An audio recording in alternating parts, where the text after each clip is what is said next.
Hi, I'm Obi with Obi's Crafts and Stuff, and in this video I'm going to show you what I think is the easiest and cheapest way to get started with a CNC router. So let me start by giving you just a little background. I am simply just a hobbyist woodworker. I'm not a professional with this by any means, and I'm also not very computer savvy. And with that, I know how hard it is to make the jump and purchase a machine like this. Most of my work with the CNC is just simple engravings and customizations to stuff that I've already been making. But I can say that adding a CNC to my shop has been a total game changer, and I'll never go without one again. I should also mention that I'm not being sponsored or paid by any of the companies that I'm going to talk about today. I just simply use their products and I think they're great, and I wanted to share my opinions. So first, let me show you my CNC. What I have is a Millright M3. The M3 is a compact and relatively affordable router that starts out around $329 at the time of this video. If you've been in the market for a while looking at them, you'll know that $329 is relatively cheap for what they are. And I've had this for almost 3 years now, and I've made a ton of projects with it so far, and I've had zero maintenance to do on it. There's no problems with it at all. It's still holding up really good. The bottom line is I love my M3 and I would buy it again, and I also recommend it to anyone who's thinking about getting started with CNC work.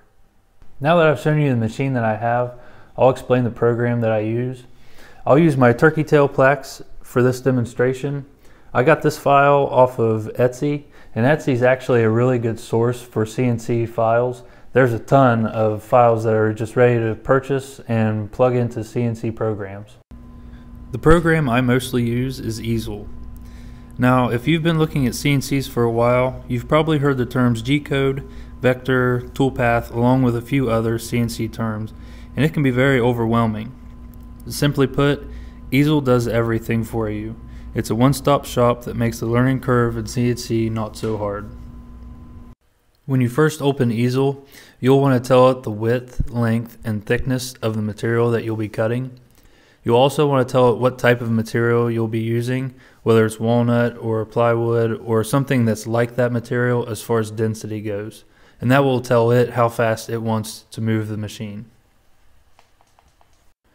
Next, you'll want to select the bit that you're using.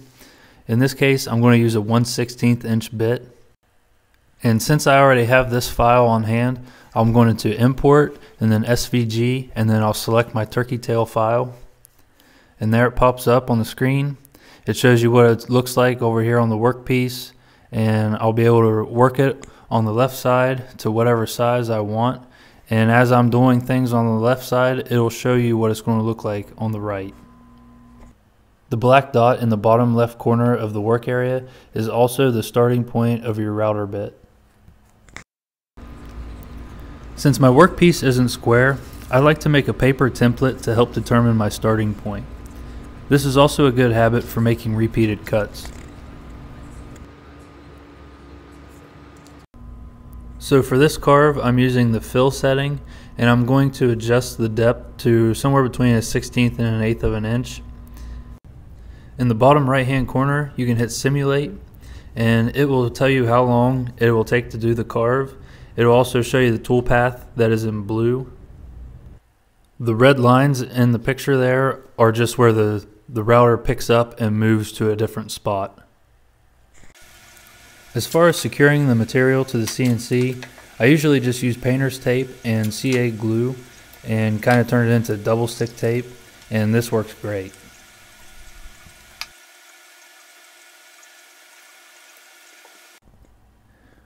When your CNC machine is all hooked up to your computer and ready to go, the carve button on the top right will turn green, and then you can click on it and get your machine set up and ready to carve. Using the machine controls, you can now move the router over to the starting point we marked from before. Sometimes it's good to take your time and double check that everything is in order. You'll want the router bit lowered to where it is just touching the top of the work surface. After the router has been set to the starting position, we can confirm that the material is secure and the correct bit has been selected. confirm home position, raise the bit, turn your router on, then confirm, and we are ready to carve.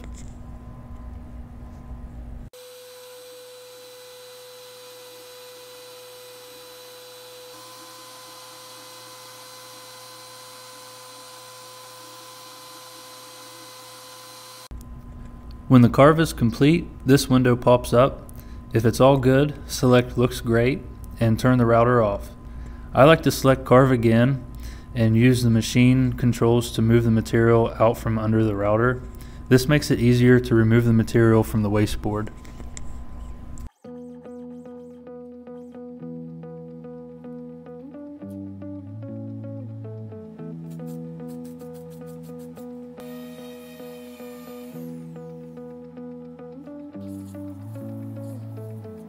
And that's how I do most of my engravings.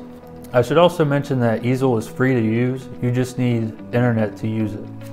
And there's also other free programs out there, but they're usually used in a series of 2 or 3 different programs to get everything from your original file to the router, where Easel just does everything with one program. I'll leave links to everything that I talked about in this video in the description below. I hope this video helped you. If it did, leave me a comment. If you have any questions, leave me a comment. You can find me on Instagram. If you like this video and it helped you, please give it a thumbs up. And also, if you want, subscribe to my channel. Thanks for watching.